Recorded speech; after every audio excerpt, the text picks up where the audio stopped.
మొదటి తిమోతి రాసిన పత్రిక మొదటి అధ్యాయము 15 నుంచి 17 వచనాలు. మొదటి తిమోతి రాసిన పత్రిక మొదటి అధ్యాయము 15 నుంచి 17 వచనాలు.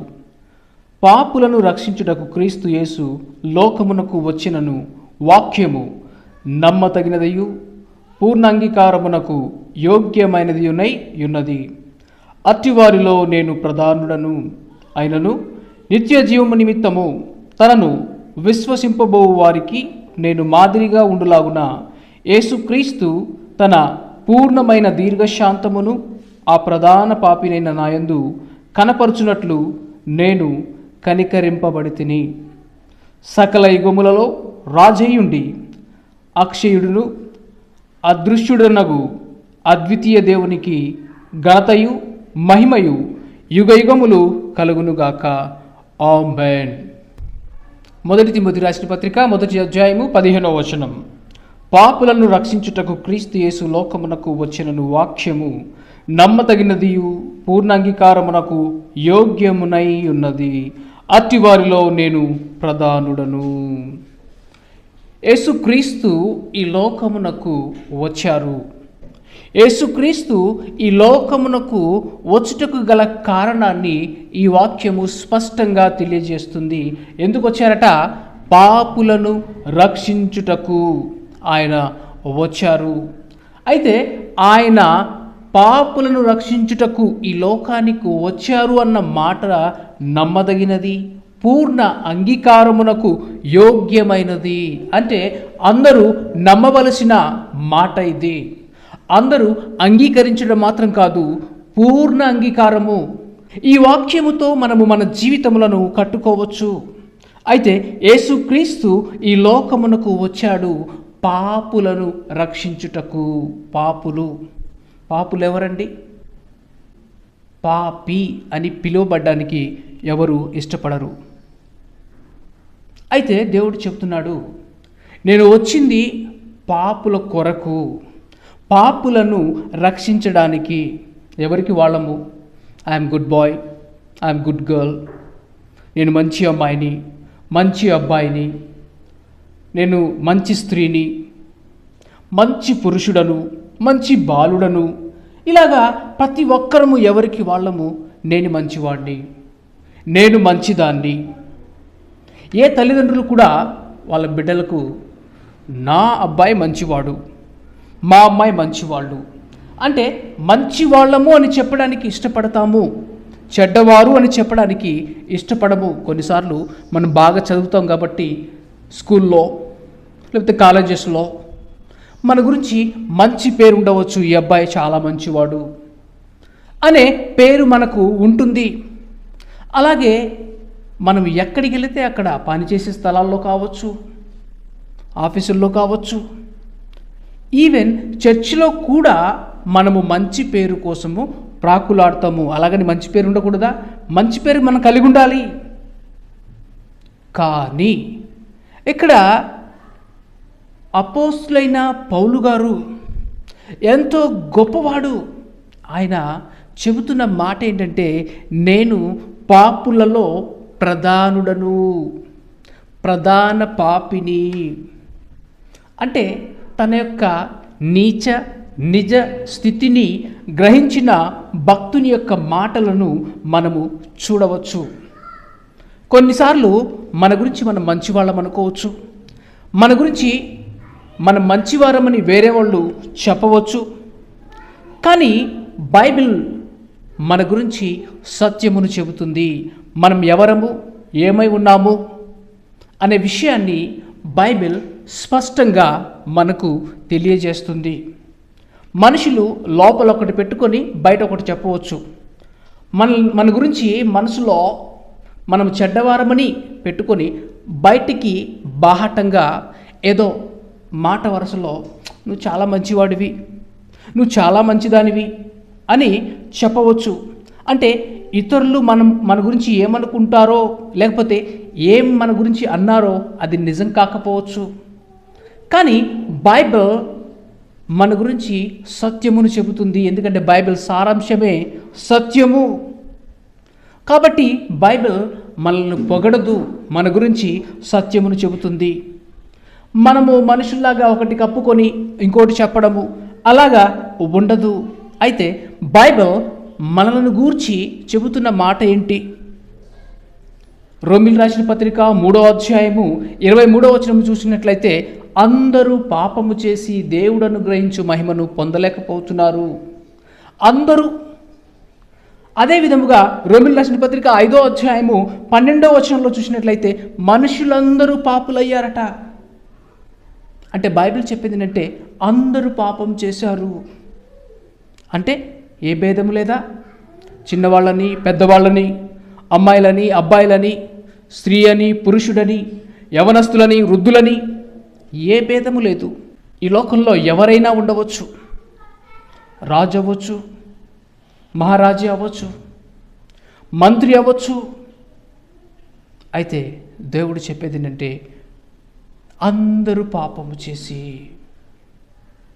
అంటే అధికారి అయినా, ఒక బానిస అయినా, ఏ దేశపు వాడైనా, ఏ ప్రాంతపు వాడైనా, ఏ మతపు వాడైనా, ఏ కులము వాడైనా, ఏ జాతి వాడైనా కూడా బైబిల్ మనుషులందరి గురించి చెప్పేది ఏంటంటే అందరూ పాపము చేసి, అంటే అందరూ పాపులు.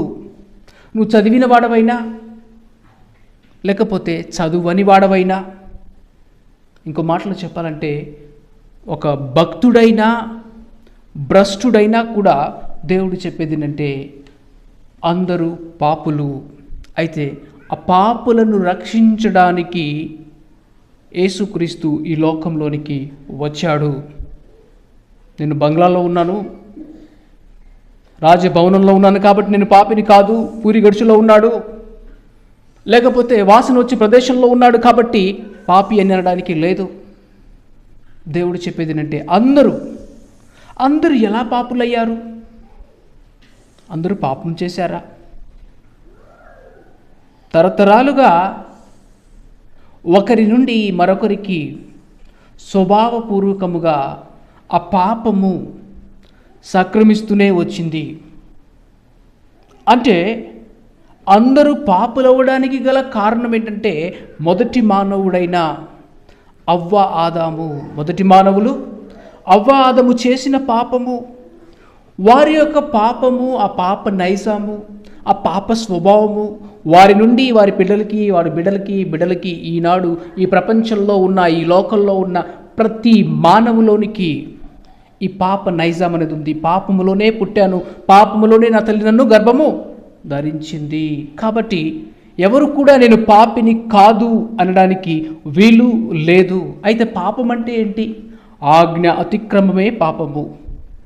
ఆ రోజుల్లో మొదట దేవుడు మానవుణ్ణి చేసినప్పుడు నువ్వు ఇది చెయ్యొద్దు, ఇది నువ్వు తినొద్దు అని చెప్పారు. చెప్పిన మాటకు అవిధేయత చూపించిన మనిషి ఒక పాపిగా మారాడు. అయితే తనను పాపం చేయించినది అపవాది సాధానైనప్పటికీ బైబిల్ మనకు చెప్పింది ఏంటంటే యాకోబు పత్రిక 1వ అధ్యాయము 15వ వచనం. యాకోబు పత్రిక 1వ అధ్యాయము 15వ వచనం. దురాశ గర్భము ధరించి పాపము కనగా పాపము పరిపక్వమై మరణమును కనును. దురాశ గర్భము ధరించిందంట. ఆశ ఉండడం తప్పు కాదు, కానీ దురాశ, ఏదైతే ఆశించకూడదో వాటిని ఆశించడము, ఏదైతే కోరుకోకూడదో వాటిని కోరుకోవడము. దురాశ గర్భము ధరించి పాపమును కనగా పాపము పరిపక్వమై మరణమును కనును. ఆ పాపము పండిందట. పాపము పండి మరణము. కొన్నిసార్లు మనం వింటాం కదా, వాడి పాపం పండిందండి అందుకే పోయాడు. పాపం పరిపక్వమై మరణమును కనును. అయితే ఈ పాపము చేసిన మానవుడు ఆత్మీయంగా చచ్చిపోయాడు. ఆజ్ఞను అతిక్రమించిన మానవుడు నిత్య మరణానికి పాత్రుడయ్యాడు. పరిశుద్ధులైన దేవుడు పాపమును చూచి చూడనట్టుగా ఉండే ఆయన కాదు. ఆయన పాపమును ద్వేషిస్తాడు. అయితే పాపమును ద్వేషించిన దేవుడు పాపిని ప్రేమించాడు. ఎందుకని? తన పోలికలో, తన స్వరూపములతో, తన యొక్క నాసిక రంధ్రంలో ఉన్న వాయువును ఊది తన వలె చేసుకున్న మానవుడు పాపం చేసినప్పటికీ ఆ మానవుణ్ణి దేవుడు విడిచిపెట్టలేదు. పాపి అయిన మానవుణ్ణి నువ్వు పాపం చేశావు, పో, నీ పాపాన్ని ఫలమైన మరణమును, ఆ నిత్య మరణమైన నరకంలో నువ్వు వెళ్ళిపో అని చెప్పి అలాగే వదిలివేయలేదు. కానీ దేవుడు మానవుని పట్ల ఒక ప్రణాళిక కలిగి ఉన్నాడు. ఆయన కృపచేత మనుషుల కొరకు ఒక నిత్య ప్రణాళికను ఉంచాడు. ఆ ప్రణాళిక ఏంటంటే, మనం చూస్తాము, పాపము చేసిన తర్వాత పాపం వలన ఈ లోకంలో దుఃఖము, వేదన, కన్నీళ్ళు, కష్టము, దోషము, మరణము ఇవన్నీ వచ్చినప్పటికీ కష్టాల్లో ఉన్న మానవుడితో, ఇవన్నీ భరిస్తున్న మనిషితో దేవుడు ఆనాడు ఒక వాగ్దానం చేశాడు. ఆదికాండము 3వ అధ్యాయము 15వ వచనంలో. అదేమిటంటే, మరియు నీకును స్త్రీకిని నీ సంతానమునకును ఆమె సంతానమునకు వైరము కలుగజేసేదను, అది నిన్ను తల మీద కొట్టును, నీవు దానిని మడిమ మీద కొట్టుదువని చెప్పెను. నిన్ను తల మీద కొట్టును, దాన్ని మడిమ మీద కొట్టుదువు. స్త్రీ సంతానము, యేసు ప్రభు స్త్రీ సంతానముగా ఈ లోకంలోనికి వచ్చారు.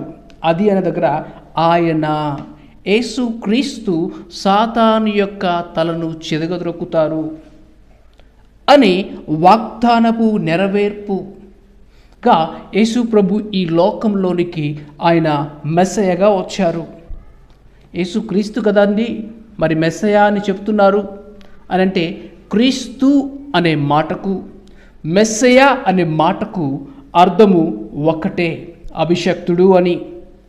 అయితే మనకు ఒకటి అర్థం అవ్వాలి, సర్వోన్నతుడైన దేవుడు, సృష్టికర్త మనిషి కొరకు ప్రణాళిక అంతకు ముందే కలిగి ఉన్నాడు. మనం ఏదైనా ఈ లోకంలో వస్తువులను తయారు చేసే విధానంలో మనం చూసినట్లయితే, సెల్ ఫోన్ తయారు చేసిన వ్యక్తి అయినా ఉండవచ్చు, టీవీ కానీ, ఫ్రిడ్జ్ కానీ, అనేకమైన వస్తువులను తయారు చేసిన వారే ఒక మాన్యుల్ని కలిగి ఉంటారు. ఈ వస్తువు చెడిపోతే, ఈ వస్తువు పాడైపోతే, ఈ వస్తువు పడిపోతే ఏం చేయాలి అనే విషయాన్ని కూడా ముందే తెలుస్తుంది.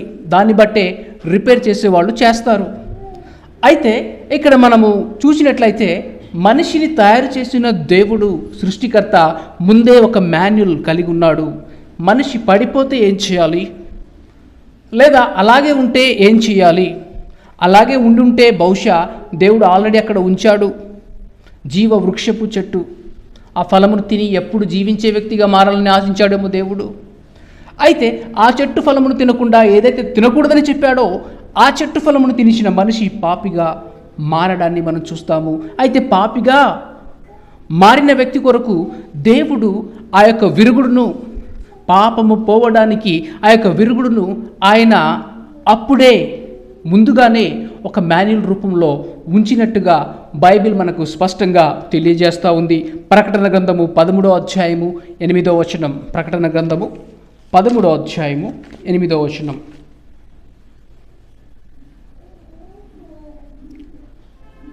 భూనివాసులందరూ అనగా జగదుత్పత్తి మొదలుకొని వధింపబడి ఉన్న గొర్రెపిల్ల యొక్క జీవగ్రంథమందు ఎవరి పేరు వ్రాయబడలేదో వారు ఆ మృగమునకు నమస్కారము చేయుదురు. ఇక్కడ భూనివాసులందరూ అనగా జగదుత్పత్తి మొదలుకొని వధింపబడిన గొర్రెపిల్ల యొక్క జీవగ్రంథమందు, ఆయన గొర్రెపిల్లగా ఆయన వధించబడ్డాడు.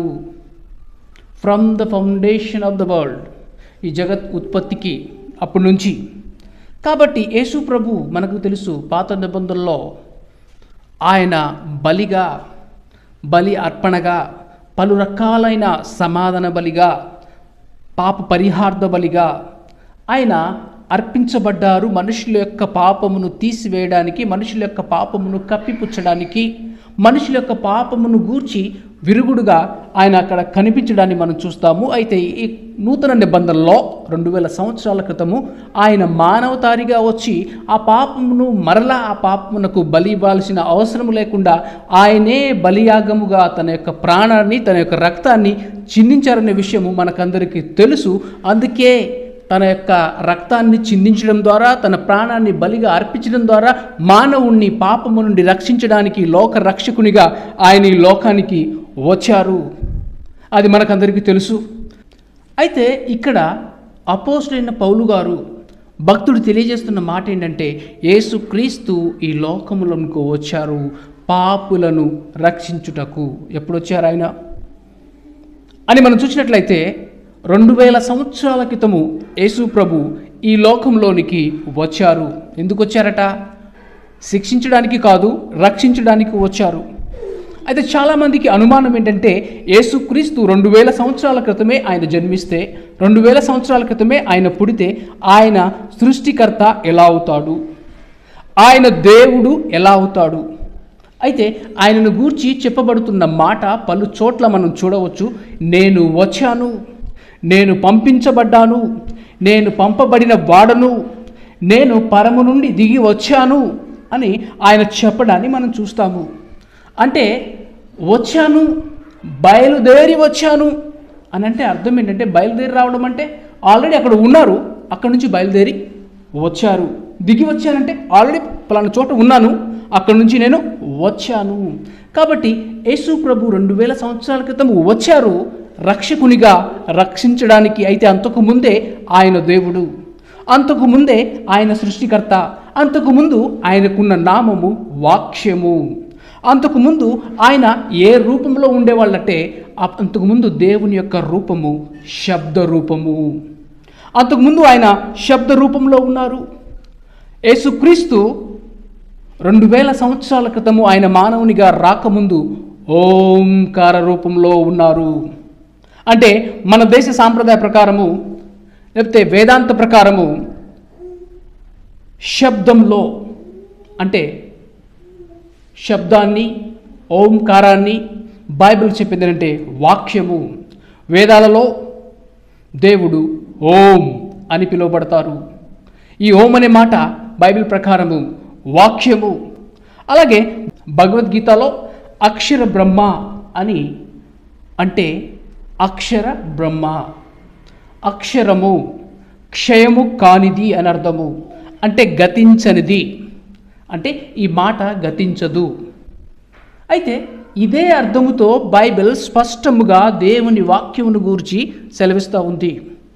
భూమి ఆకాశములు గతించును కానీ నా మాటలు గతించవు.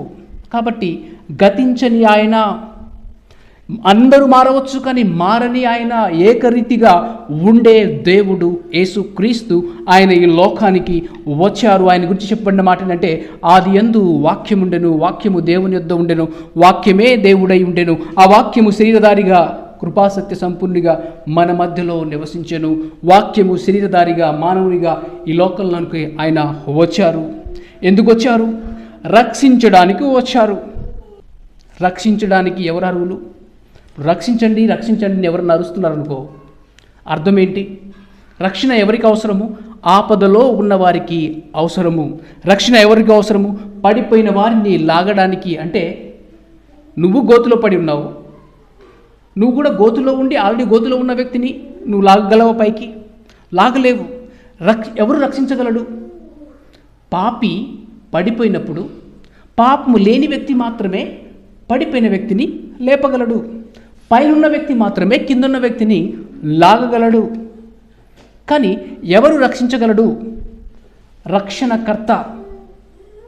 బైబిల్ ప్రకారము లేదంటే వేరే వేరే గ్రంథాల ప్రకారం మనం చెప్పినట్లయితే జన్మ కర్మ పాపము లేనివాడు దేవుడు, జన్మ కర్మ పాపము లేనివాడు పరిశుద్ధుడు దేవుడు.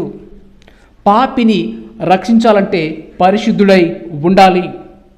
అలాంటప్పుడు ఈ లోకంలో దేవుళ్ళు దేవతలు అనబడిన వాళ్ళు అనేక వందల వేల కోట్ల మంది ఉన్నప్పటికీ పాపిని రక్షించే దేవుడు ఎక్కడైనా ఉన్నారా?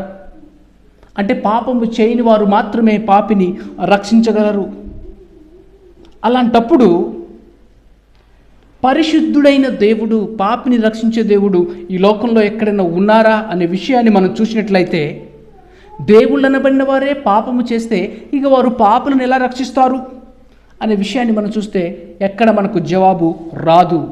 అందుకనే ఏకైక గ్రంథము, ఒకే ఒక యేసుక్రీస్తు ప్రభువును దేవునిగా నమ్మే ఒక విశ్వాసి, యేసుక్రీస్తును దేవునిగా విశ్వసించే వ్యక్తి బైబిల్ గ్రంథమును పట్టుకొని జన్మ కర్మ పాపము లేని దేవుడు నా దేవుడు పరిశుద్ధుడు, ఆయన రక్షిస్తాడు, ఆయన పాపిని రక్షించగలడని ధైర్యంగా చెప్పగలుగుతారు.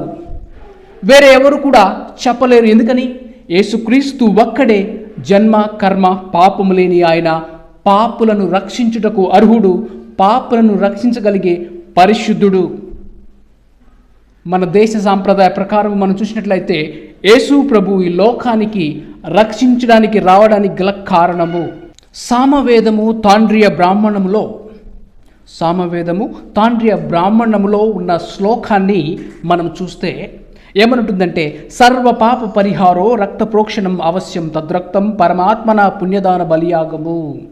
అంటే ఈ శ్లోకం యొక్క అర్థం ఏంటంటే, సర్వమానవాళి పాపం పరిహరించబడాలంటే ఈ లోక కళ్యాణార్థమై సృష్టికర్త అయిన దేవుని యొక్క రక్తము చిందించబడాలి. రక్తం చిందించబడకుండా పాప క్షమాపణ లేదు అని మనకందరికీ తెలుసు. అయితే రక్తం చిందించిన దేవుడు ఒకే ఒక్కడున్నాడు, ఆయనే యేసుక్రీస్తు. తన సొంత రక్తాన్ని మానవుల కొరకు ధారపోసిన దేవుడు. పాప క్షమాపణ రక్తం చిందించబడకుండా లేదు. పాప క్షమాపణ రక్షణ ఆయన ద్వారా మాత్రమే సాధ్యము. అందుకనే ఆయన ఈ లోకాన్ని రక్షించడానికి వచ్చారు. ఒకసారి ఒక అబ్బాయి బావిలో పడిపోయారట.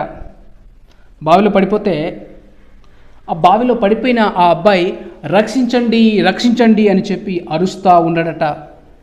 అది విన్న దారిలో వెళ్ళే ఒక వ్యక్తి చూసి చెప్పాడట, ఏరా అబ్బాయి, నీకు ఈత రాదు కదరా, నీ ఈత రాకపోతే నువ్వు అక్కడికి ఎందుకు వెళ్ళావు అని చెబుతూ, సరే నేను ఒకటి చెప్తాను, చెయ్యి, నీ కాళ్ళు ఉన్నాయి కదా, నీ చేతులు ఉన్నాయి కదా, ఊపి వచ్చేసాయి అంటే నిన్ను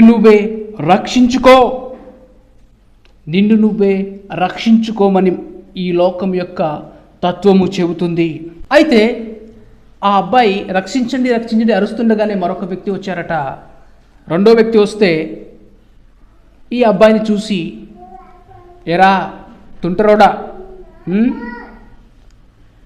నీకు అలాగే జరగాలి, నీ కర్మ నీకు అలా జరగాలి, ఎందుకని నువ్వు మాట వినవు, అక్కడ ఎందుకు వెళ్ళావు అని చెప్పి ఆయన తిడుతూ ఉన్నాడట. ఎందుకని? కర్మ, నీ స్వభావం, నీ పాప బుద్ధిని నువ్వే భరించాలి, నీ పాపాన్ని నువ్వే భరించాలి. ఇది ఈ లోకంలో మతం చెప్పేది. కర్మ ఫలాన్ని నువ్వు అనుభవించాలి అని చెబుతుంది మతము. అయితే ఈలోగా ఈ బావిలో పడిపోయిన పిల్లవాడి తండ్రికి కబురు వెళ్ళిందట, మీ అబ్బాయి బావిలో పడిపోయాడని. ఆ మాట విన్న తండ్రి గబగబాన పరిగెత్తుకుంటూ వచ్చి ఆ బావిలో దూకి ఆ పిల్లవాడిని రక్షించాడట.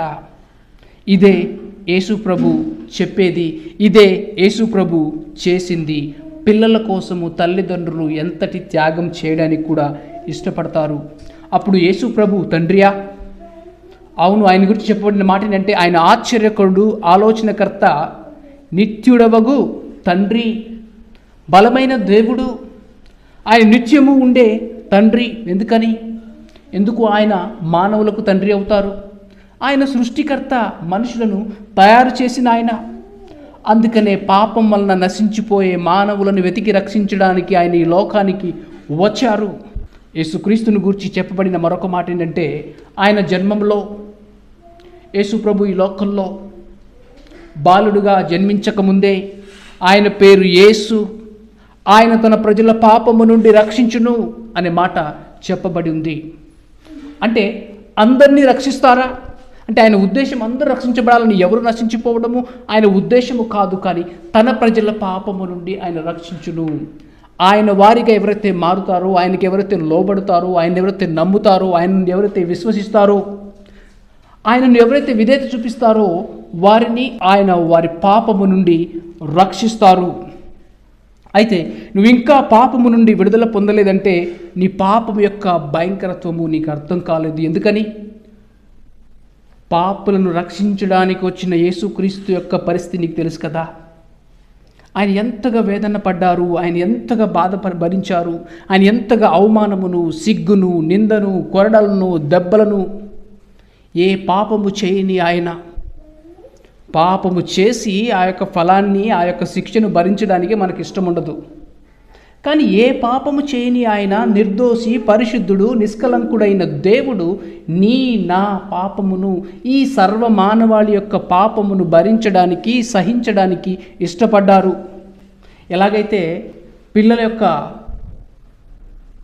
తప్పుడు చేష్టలను, పిల్లల యొక్క ప్రతిదిని తల్లిదండ్రులు భరించడానికి ఇష్టపడతారో, తన చేతులతో చేసుకొని తన చేతులతో సృష్టించిన దేవుడు మానవాళి చేస్తున్న పాపములకు తన చేతుల్లో గాయములు పొందడానికి, మానవాళి యొక్క తప్పైన ఆలోచన వైఖరి విధానమును బట్టి ఆయన తలలో ముళ్ళ కిరీటం వేసుకోవడానికి, మానవాళి నడుస్తున్న తప్పుడు యొక్క నడవడికను బట్టి ఆయన యొక్క కాళ్ళలో మేకులు కొట్టబడడానికి ఆయన అనుమతించి, తద్వారా మానవుడు కాళ్ళతో, చేతులతో, నోటితో, ఆలోచనల ద్వారా చేసే ప్రతి విధమైన ఎటువంటి పాపమైనా అవ్వచ్చు, ప్రతి విధమైన పాపము నుండి రక్షించడానికి ఆయన రక్షకునిగా ఈ లోకానికి వచ్చారు.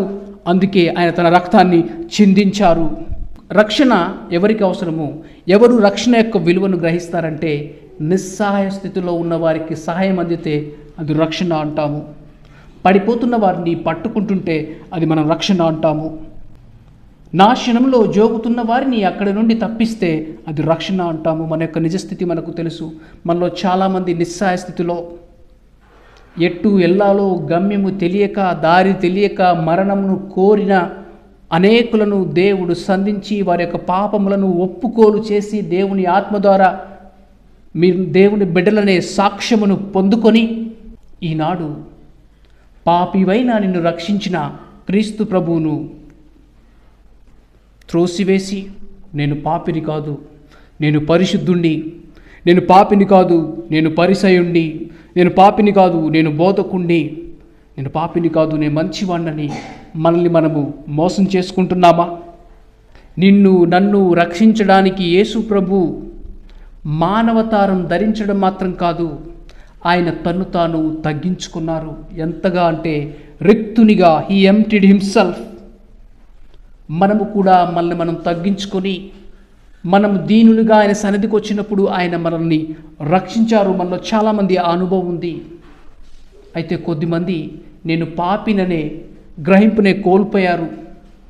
సంవత్సరాలు గతించే కొద్దీ కొంచెం వాక్యం తెలిసిండి, కొంచెం భక్తి విధానాలు, కొంచెం వేషము, కొంచెం భాష మారిపోయేసరికి నిజస్థితిని మరిచిపోయి గర్వానికి చోటిచ్చి అపవాది యొక్క మోసంలో బతుకుతున్న వారు అనేకులున్నారు.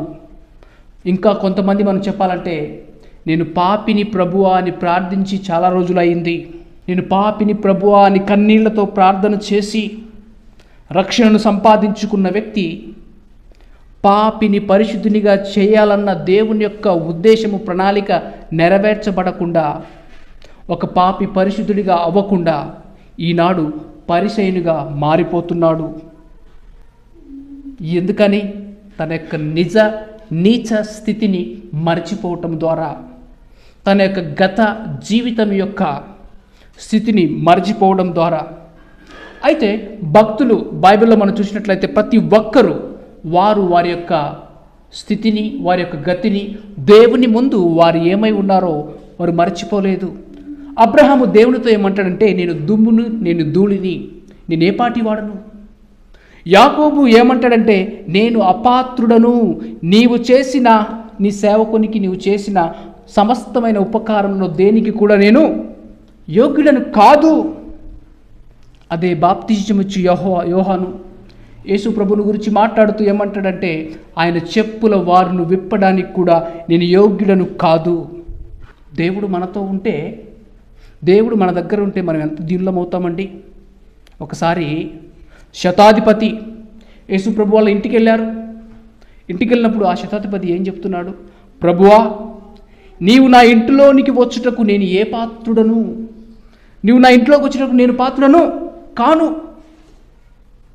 పరిశుద్ధుడైన దేవుడు నీతో ఉండాలని, నీలో వసించాలని, నీ కుటుంబంలో ఉండాలని ఆశపడుతుంటే ఆ విలువ నీకు అర్థము కాక, ఆయనకి ఇవ్వవలసిన రెస్పెక్ట్ నువ్వు ఇవ్వకుండా, నువ్వేదో మంచివాడవని, నువ్వేదో నీతిమంతుడవని, ఆయన నీతితో నిన్ను కప్పితే ఆయన కృపలో జ్ఞాపకం చేసుకుని నిన్ను రక్షిస్తే నీ యొక్క స్వీయం వలనో, నీ స్వనీతి వలనో, నీ యొక్క కార్యాల వలనో నువ్వు రక్షించబడ్డావన్న గర్వమును నీలో ఉన్నట్లయితే నిన్ను నువ్వు దేవుని దగ్గర తగ్గించుకోవాలి. అవును పిల్లరా, ఇక్కడ రక్షింపబడిన అపోస్తులైన పౌలు గారు పలికిన మాట ఏంటంటే, నేను ఏమాత్రపు వాడను, నేనేమాత్రము పరిశుద్ధులందరిలో నేను అత్యల్పుడను. ఏమండి, పరిశుద్ధులందరిలో నేను అత్యల్పుడను, అపోస్తులందరిలో తక్కువ వాడను. అవును పిల్లరా, అన్ని తరాలలో భక్తుల యొక్క స్వరాలు ఈ విధంగా ఉన్నాయి. దేవుని ముందు వారిని వారు తగ్గించుకున్నారు. మరొక వ్యక్తిని మనము చూసినట్లయితే మనకందరికీ తెలిసిన కథ, తప్పిపోయిన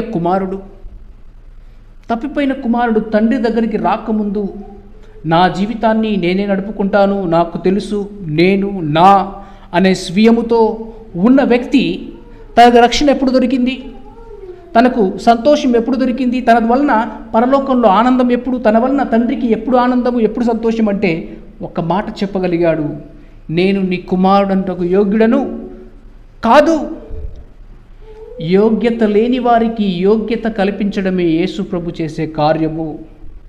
అర్హత లేని వారిని అర్హులుగా చేయడమే యేసు ప్రభు చేసే కృపా కార్యము. కృప, అర్హత లేదు కానీ అర్హునిగా చేయడము, యోగ్యత లేదు కానీ యోగ్యునిగా మార్చడము.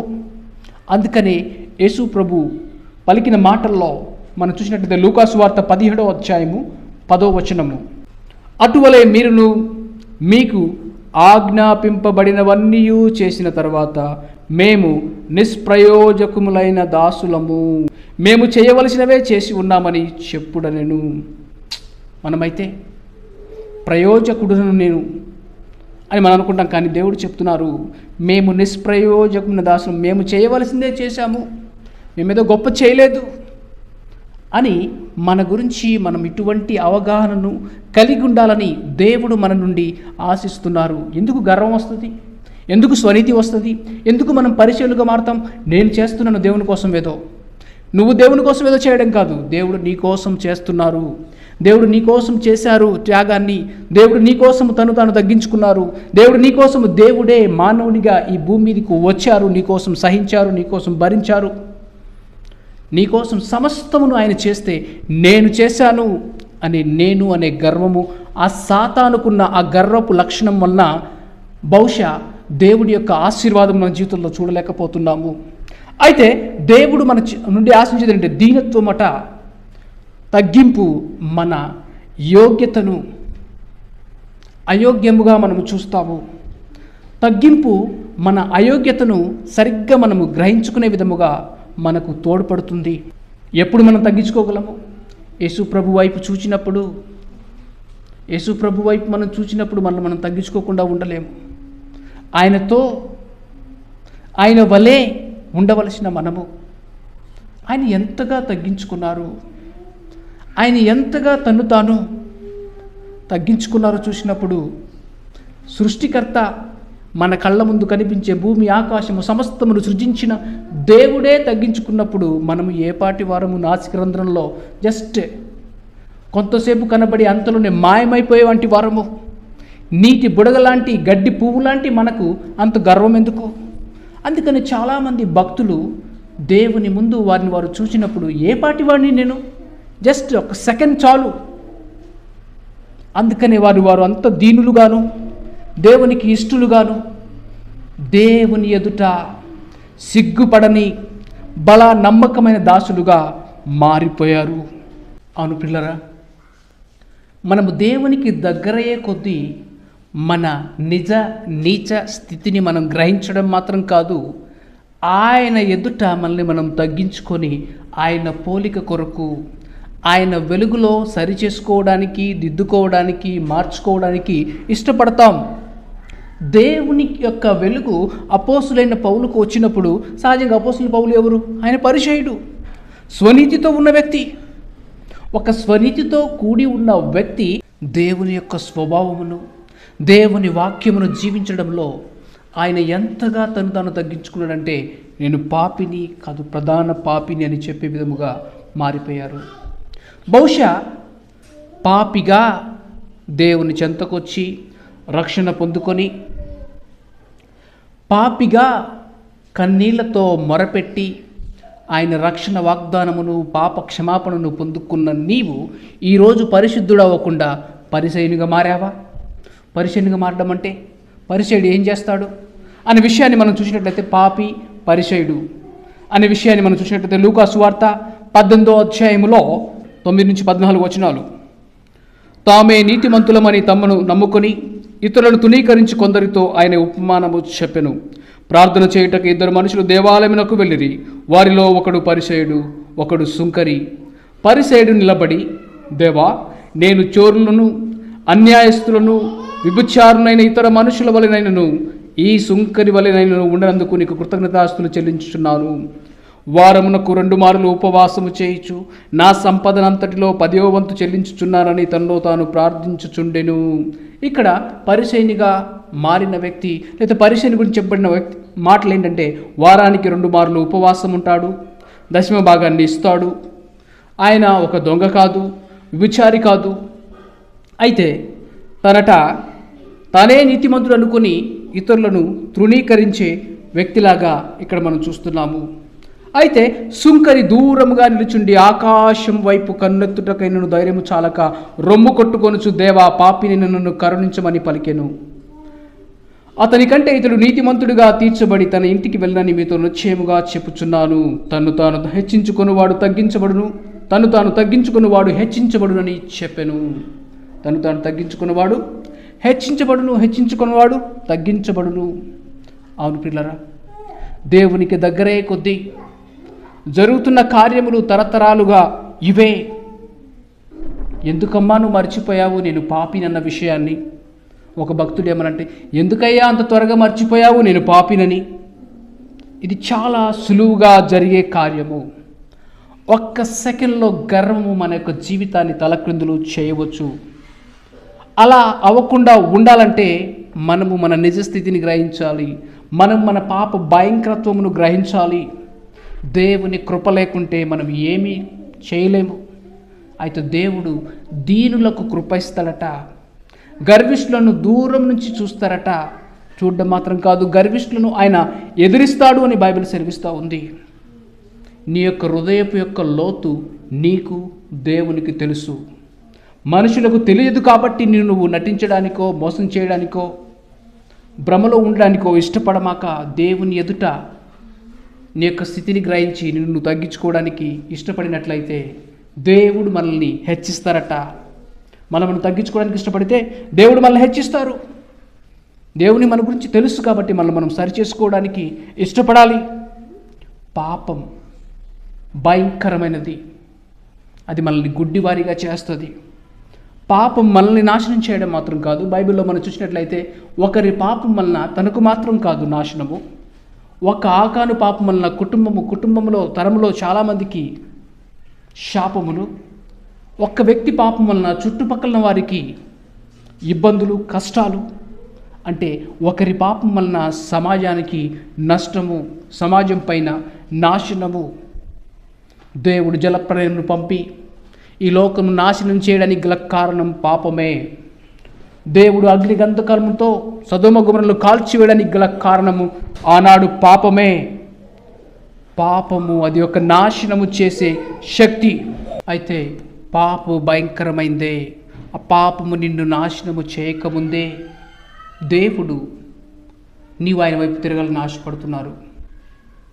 పాపము ఎందుకు దేవుడు నీ పట్ల దీర్ఘశాంతమును చూపిస్తున్నారు? అనేక సంవత్సరాలు నువ్వు చేసిన పాపాన్ని మరల చేస్తున్నా కూడా దీర్ఘశాంతంతో దేవుడు నీ వైపు చూసేది ఎందుకనంటే నీ పాపం వలన నీ మీదకి నాశనమును, నిన్ను నమ్మే వారి మీద నాశనమును రాకుండా ఉండడానికి దేవుడు నీ పట్ల దీర్ఘశాంతమును చూపిస్తున్నాడు. అందుకనే నేను ప్రధాన పాపిని చెబుతున్నా. అపోస్తలుడైన పౌలు గారు చెబుతున్న మాటలు ఏంటంటే 16వ వచనం, 1 తిమోతికి రాసిన పత్రిక 1వ అధ్యాయము 16వ వచనం, ఆయనను నిత్య జీవము నిమిత్తము తనను విశ్వసింపబో వారికి నేను మాదిరిగా ఉండులాగున యేసుక్రీస్తు తన పూర్ణమైన దీర్ఘశాంతమును ఆ ప్రధాన పాపినైన నాయందు కనపరుచున్నట్లు నేను కనికరింపబడితిని. నేను ప్రధాన పాపినే, కానీ నేను కనికరించబడ్డాను, నేను రక్షించబడ్డాను, నేను క్షమించబడ్డాను. ఈనాడు నువ్వు ఎటువంటి పాపైనా ఉండవచ్చు, ఎంత ఘోరమైన పాపే ఉండవచ్చు, ఏ పాపములైనా సరే నువ్వు ఉండి ఉండవచ్చు.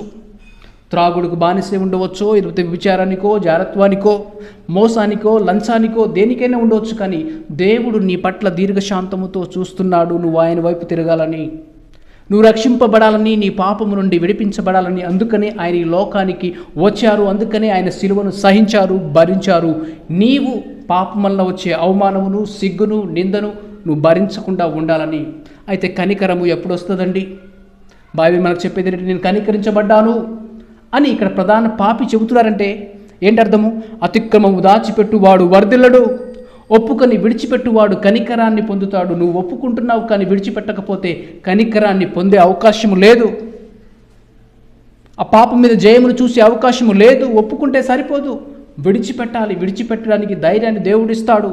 ఆయనకు నువ్వు విధేయత చూపిస్తే, ఆయన ప్రజగా నువ్వు మారితే, ఆయన యందు నువ్వు నిలిచి ఉంటే, ఆయన మాటలు నీ యందు నిలిచి ఉంటే నువ్వు పాపాన్ని జయిస్తావు, నువ్వు పరిశుద్ధునిగా ఉంటావు. ఇక్కడ అపోస్తలుడైన పౌలు చెప్తున్న మాట ఏంటంటే, నేను కనికరించబడ్డాను, నేను రక్షించబడ్డాను. రక్షణ అనంటే పాప క్షమాపణ, రక్షణ అనంటే నూతన జీవితము, పాపము నుండి విడుదల. రక్షణ అంటే సాతాను నుండి విడుదల. బైబిల్ మనకు చెప్పేది ఏంటంటే, విశ్వాసము ద్వారా కృపచేతనే మీరు రక్షించబడి ఉన్నారు, ఇది మీ వలన కలిగినది కాదు, దేవుని కృపావరమే. చాలాసార్లు రక్షణ అనేది నేను పొందుకునేది, నేను సంపాదించాను, నేను ఇలా చేశాను, ఇలా చేశాను, నా క్రియలు లేదు. నీ క్రియల వలనో, నీ నీతి క్రియల వలనో నీకు రక్షణ రాలేదు. దేవుడు వరం, ఆయన వరముగా బహుమానంగా నీకు ఇచ్చారు. నీ రక్షణకు, నీవు రక్షణ పొందడానికి, నీ పాపం పోవడానికి, ఆ పాపం వల్ల వచ్చే శాపమును, ఆ పాపం వల్ల వచ్చే బాధను, ఆ పాపం వల్ల వచ్చే వేదనను, ఆ పాపం వల్ల వచ్చే సిగ్గును, ఆ పాపం వల్ల వచ్చే అవమానమును, నిందను మనకు తెలుసు. పాపంలో పట్టబడినంత వరకే. ఎవరైనా పాపంలో పట్టబడ్డారనుకో ఎంతగా అవమానపరచబడతారో, ఎంతగా సిగ్గుపడతారో, ఎంతగా వేదన చెందుతారో, కనీసం మొహం చూపించడం కూడా ఇష్టపడరు. అంటే నువ్వు అటువంటి స్థితిని నువ్వు పొందుకోకుండా ఉండకుండా, అటువంటి స్థితిని నువ్వు పొందకుండా ఉండాలనే ఆయన ఆ సిగ్గును, అవమానమును ఆయన భరించారు. అవును పిల్లరా, అయితే ఆయన వైపు చూస్తే, ఆయన శిలువలో నీ కొరకు చేసిన కార్యములు చూస్తే, ప్రియులారా గుర్తుపెట్టుకోవాలి, యేసు ప్రభు యొక్క జననం ద్వారా రక్షణ కాదు, ఆయన మరణము ద్వారా రక్షణ. సిలువను చూచూ కొలది శిల సమానమైన మనసు కూడా కరుగుతుంది. అంటే సిలువలో ఆయన భరించిన వేదనను, బాధను, అది నీ కొరకే, నా కొరకైన గ్రహింపు ఎప్పుడైతే మనం పోగొట్టుకుంటామో మన యొక్క హృదయాలు శిలగా మారుతాయి, రాళ్ళుగా మారుతాయి, రప్పలు పేరుకుపోతాయి. ఎలాగైతే పైకి మంచిగా కనబడుతున్న నేల లోపల అన్ని పేరుకొని ఉంటాయో, మన జీవితాలు కూడా మొదటి నెల అంటే 2వ నెలలో లోపలన్నీ రాళ్ళు, బయట మంచిగా కనబడే విధంగా ఉండే అవకాశం ఉంది. అయితే దేవుడు మన నుండి చెప్పేది ఏంటంటే, నేను నిన్ను రక్షించడానికి ఈ లోకానికి వచ్చాను. గర్వంతో పడిపోయిన మానవాళిని లేవనెత్తడానికి యేసు ప్రభు ఎన్నుకున్న మార్గము తగ్గింపు. ఆ తగ్గింపే అపోస్తలుడైన పౌలులో మనము చూస్తాము. అపోస్తలుడైన పౌలు ఆత్మలో ఎదిగే కొద్దీ తను తాను ఎంతగా తగ్గించుకుంటున్నాడో మనకు తెలుసు. క్రీస్తును పోలి, యేసు ప్రభును పోలి తను నడుచుకున్నట్టుగా చెబుతున్నారు. నన్ను పోలి నాలాంటి వారిని దేవుడు రక్షిస్తాడని స్పష్టంగా ఆయన చెప్పగలిగాడు. ఎందులో మాదిరి? తగ్గించుకోవడంలో మాదిరి. నేను ప్రధాన పాపిని. గ్రీకులో ప్రోటోస్, ప్రధాన అంటే ప్రోటోస్, నేనే ఫస్ట్. సహజంగా ఈ లోకల్లో ఫస్ట్ ర్యాంక్, మీది ఏ ర్యాంక్ అండి స్కూల్లో అని అడిగితే ఫస్ట్ ర్యాంక్ అంటే అర్థం ఏంటి? అందరికంటే జ్ఞానం కలిగిన వాడిని, అందరికంటే తెలివిగల వాడిని, నంబర్ 1. కానీ ఇక్కడ అపోస్తలుడైన పౌలు చెప్తాడు, పాపులలో నేను ప్రధాన పాపిని. Above all others, worst of them all, అందరికంటే నేనే నీచుణ్ణి, అందరికంటే నేనే చెడ్డవాణ్ణి అని అపోస్తలుడైన పౌలు చెబుతున్నాడు. ఆయన మాదిరి ఏంటంటే నన్ను రక్షించిన దేవుడు నీకు రక్షిస్తారు. ఓకేనా. 16వ వచనంలో ఆయనను నిత్య జీవం నిమిత్తము తనను విశ్వసింపబో వారికి నేను మాదిరి ఉండులాగునా. నిత్య జీవము కొరకు యేసు ప్రభుని ఎందరైతే విశ్వసిస్తారో వారికి మాదిరిగా ఉండడానికి యేసుక్రీస్తు తన పూర్ణమైన దీర్ఘశాంతమును ఆ ప్రధాన పాపిని నా యందు కనపరచునట్లు నేను కనికరింపబడి తిని, నేను క్షమింపబడ్డాను. నాలాంటి పాపికి రక్షణ ఉంది అంటే నాలాంటి వ్యక్తినే దేవుడు రక్షించారంటే నిన్ను రక్షిస్తారు. అంటే అందరిలో ప్రధాన పాపిని నన్నే దేవుడు రక్షించారంటే నిన్ను రక్షిస్తాడు. నన్ను దేవుడు క్షమించాడంటే నిన్ను క్షమిస్తాడు. అవును పిల్లరా, ఒక రక్షింపబడిన వ్యక్తి మాత్రమే మరొక వ్యక్తిని రక్షింపగలడు. అందుకనే ఇక్కడ రక్షించబడిన అపోస్తలుడైన పౌలు గారు అనేకులు రక్షించబడడానికి దేవుని చేతిలో వాడబడడానికి గల కారణం ఏంటంటే తను తాను గ్రహించాడు. అసలు ఇతరులు రక్షించబడాలనే ఆశ, వాంఛ, కోరిక నీలో ఇంకా లేదంటే నువ్వు ఇంకా రక్షింపబడలేదని అర్థము. నీ పాప భయంకరత్వము నీకు అర్థం కాలేదని అర్థము. నేను పాపిని అనే గ్రహింపు నీకు రాలేదని అర్థము. అందుకనే దేవుని వాక్యం మనకు చెప్పిందంటే పాపులను రక్షించుటకు క్రీస్తు యేసు లోకమునకు వచ్చినన్న వాక్యము నమ్మదగినదియు పూర్ణాంగీకారమునకు యోగ్యమైనది. అంటే నేను పాపిని నువ్వు నమ్మలేదంటే ఈ మాట నువ్వు నమ్మలేదు కాబట్టి నువ్వు రక్షింపబడలేదు. ఈ మాట నువ్వు అంగీకరించలేదు కాబట్టి నీకు రక్షణ లేదు. అయితే ఇదే దినము రక్షణ దినము, రక్షింపబడ్డానికి ఇదే సమయము, ఇదే తరుణము. నేను పాపిని అని ఎందరైతే గ్రహించడానికి ఇష్టపడతారో దేవుడు వారిని రక్షిస్తారు. అయితే నీ పాపము నుండి నువ్వు రక్షింపబడడానికి నేను పాపిని అని గ్రహించడానికి ఒప్పుకోవడానికి ఇష్టపడలేదంటే నీ పాపముతోనే ఆ పాప ప్రదేశమైన నరకానికి సాతాను నిన్ను విడిచికెళ్తాడు. నీ పాపము నిన్ను నరకానికి విడిచికెళ్తుంది. అయితే నీ నిజస్థితిని, నీ గతిని, నీ భయంకరమైన స్థితిని నువ్వు గ్రహించినట్లయితే నువ్వు నేను పాపిని ప్రభువా అంటావు. ఆ క్షణమే సుంకరి తల పైకెత్తుకోవడానికి కూడా ధైర్యం చాలేదట. అయితే దేవుడు తనని నీతిమంతునిగా మార్చేశాడు. ఇక్కడ అపోస్తులైన పౌలు గారు తను తాను తగ్గించుకున్నాడు. కనికరాన్ని పొందుకున్న తర్వాత పలికే మాట ఏంటంటే సకల యుగములలో రాజయ్యుండి అక్షయుడును అదృశ్యుడనగు అద్వితీయ దేవునికి ఘనతయు మహిమయు యుగయుగములు కలుగునుగాక. నీ రక్షణ ద్వారా దేవునికి మహిమ, నీవు రక్షింపబడడం ద్వారా దేవునికి ఘనత. అవును పిల్లరా, మన జీవితంలో మనం స్వీయానికి, మన గర్వానికి ఎప్పుడైతే మనం చనిపోతామో అప్పుడే మనం విడుదలను చూస్తాము. మన స్వీయానికి, మన గర్వానికి మనం ఎప్పుడైతే చనిపోతామో అప్పుడే మనము పరిశుద్ధంగా ఉండే అవకాశం ఉంది. అవును పిల్లరా, మన స్వీయానికి చావడమే రక్షణ. తప్పిపోయిన కుమారుడు రక్షించబడ్డాడు. రక్షణ గూర్చిన గ్రహింపు మనకి ఎప్పుడు వస్తుందంటే తన స్వీయమును తను చచ్చినప్పుడు, తాను నేను కుమారుడు అనిపించుకుంటకు యోగ్యుడను కాను అని తగ్గించుకున్నప్పుడు తను రక్షణ ఆనందాన్ని, సంతోషాన్ని చూస్తాడు. జక్కయ్య తాను సరిచేసుకోవడానికి, తాను దిద్దుకోవడానికి ఇష్టపడ్డాడు. జక్కయ్య అందరి దృష్టిలో పాపి, మనుషుల దృష్టిలో పాపి. కానీ పాపులను రక్షించడానికి యేసుక్రీస్తు లోకానికి వచ్చారనే మాట జక్కయ్య జీవితంలో నెరవేర్చబడ్డం మనం చూస్తాము. పాపి రక్షణ, ఒక పాపి రక్షణ పొందడము పరలోకంలో ఆనందము. అయితే నువ్వు ఇంకా ఎన్నాళ్ళు ఈ సత్యాన్ని గ్రహించకుండా ఉంటావు? ఇంకా ఎన్నాళ్ళు నీ వాక్యమును అంగీకరించకుండా ఉంటావు? నువ్వు ఇంకా ఎన్నాళ్ళు ఈ వాక్యాన్ని తృణీకరిస్తుంటావు? ప్రియులరా, ఈ వాక్యము అంగీకారయోగ్యమైనది. అసలు మనం జ్ఞాపకం ఉంచుకోవాలి ఒక విషయం ఏంటంటే దేవుడు ఎవరి ద్వారా ఈ మాటలను రాయిస్తున్నారనే విషయాన్ని మనం చూసినట్లయితే ఆనాడు చర్చిలో, ఆనాడు సమాజ మందిరంలో మంచి పేరుగాంచిన వ్యక్తి, ధర్మశాస్త్ర విషయంలో నిర్దోషి అయిన వ్యక్తి, దేవుని కొరకు ఎంతో ఆసక్తి కలిగిన వ్యక్తి అపోస్తలుడైన పౌలు గారు. అంటే ఎంతో ఆసక్తి, దేవుడంటే ప్రేమ.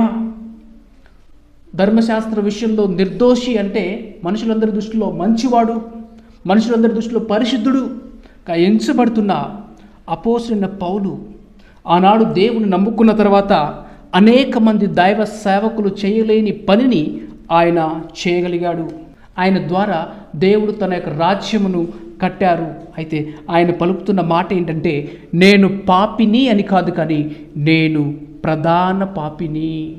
సహజంగా ఏంటంటే మనకి మనుషులం కదా, మళ్ళీ మనం చూసుకోలేము, మళ్ళీ మనము కొన్నిసార్లు కానీ పక్కనోడు చేస్తే మనకు కనబడుతుంది, పక్కన వాళ్ళు ఏం చేస్తున్నారో అదే మనకు కనబడుతుంది. వాటి మీదనే మనము డిసైడ్ చేస్తూ తీర్పు తీర్చేస్తాం అనమాట. ఎస్, నువ్వు ఇలా, నువ్వు అలా. కానీ మళ్ళీ మనం చూసుకోవాలంటే కొన్నిసార్లు దేవుడు చెప్పేది ఏంటంటే, వాక్యమైన అద్దంలో మనం చూసుకొని మర్చిపోతాం.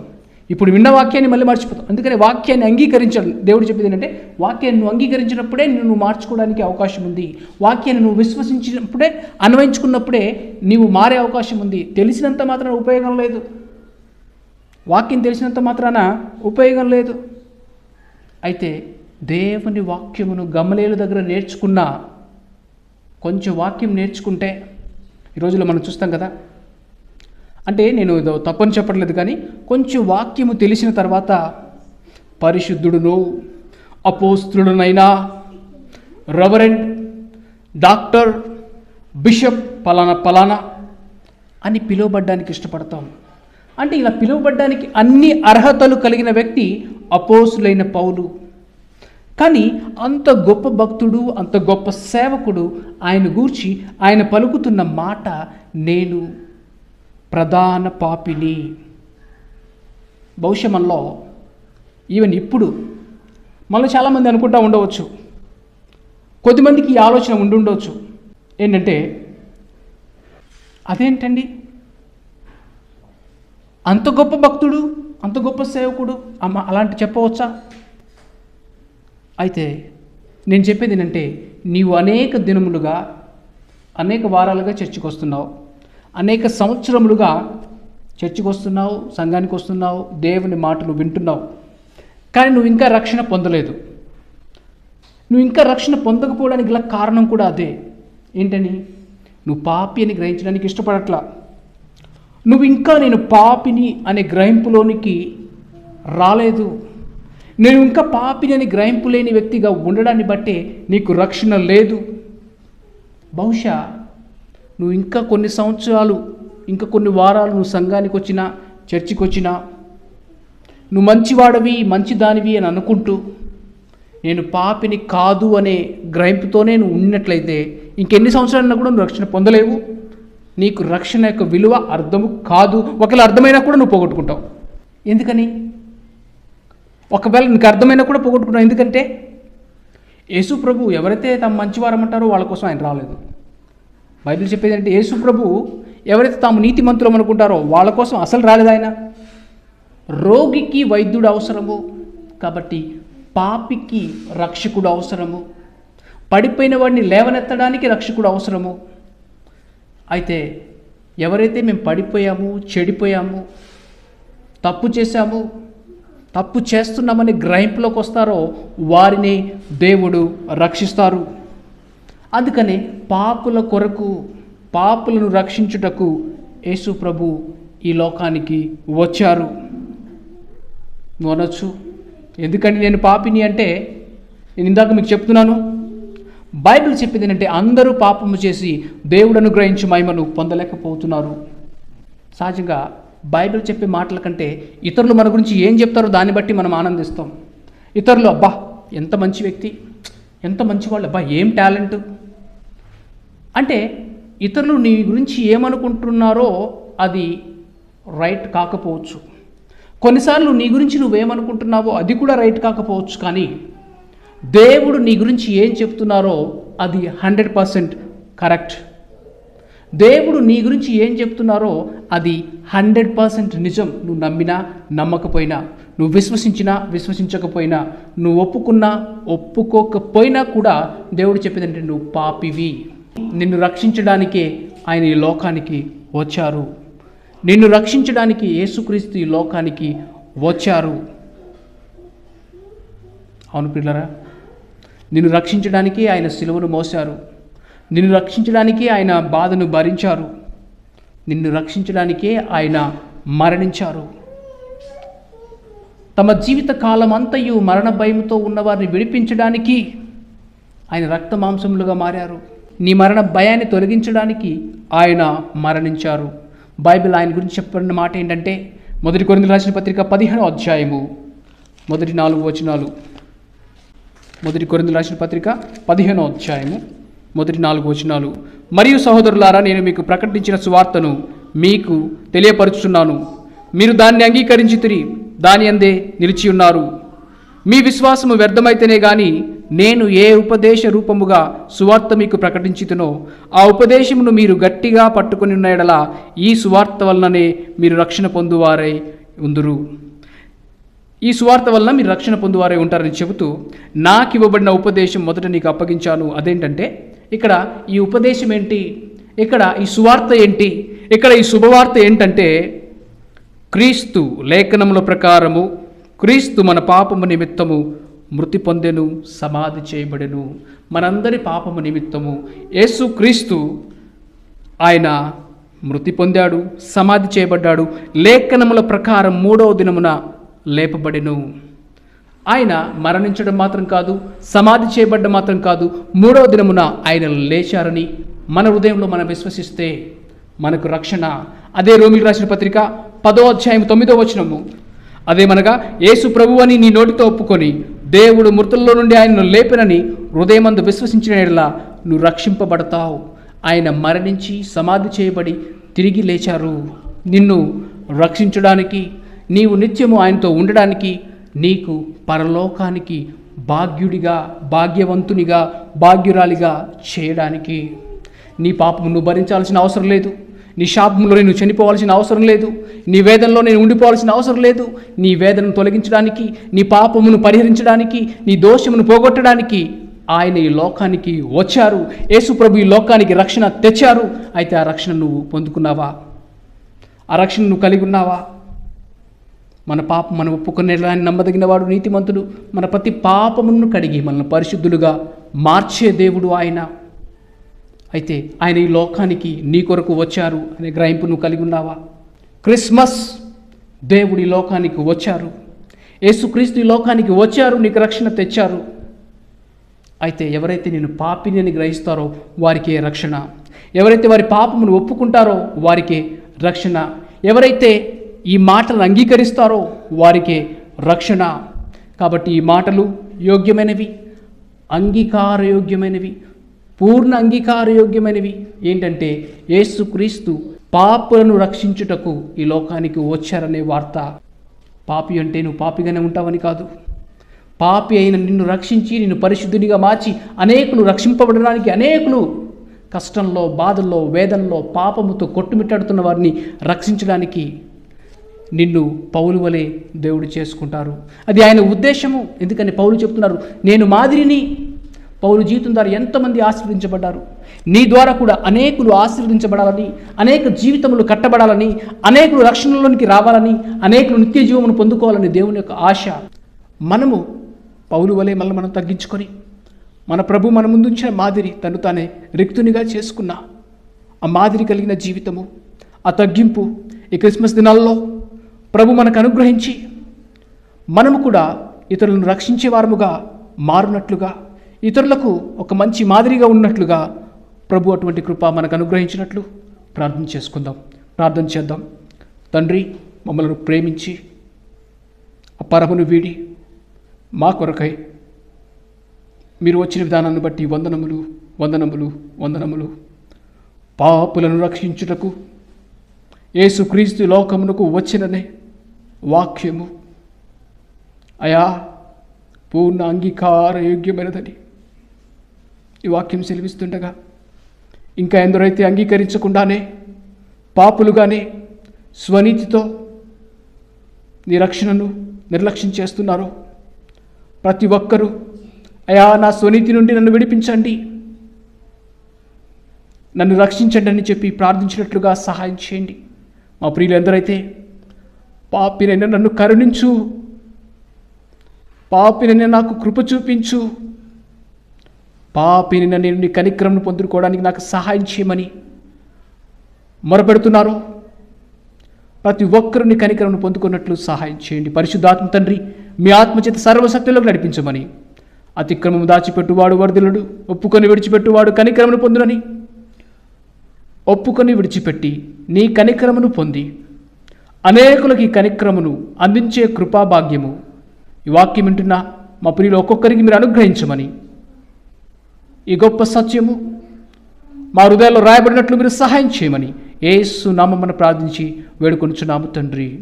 ఆమేన్.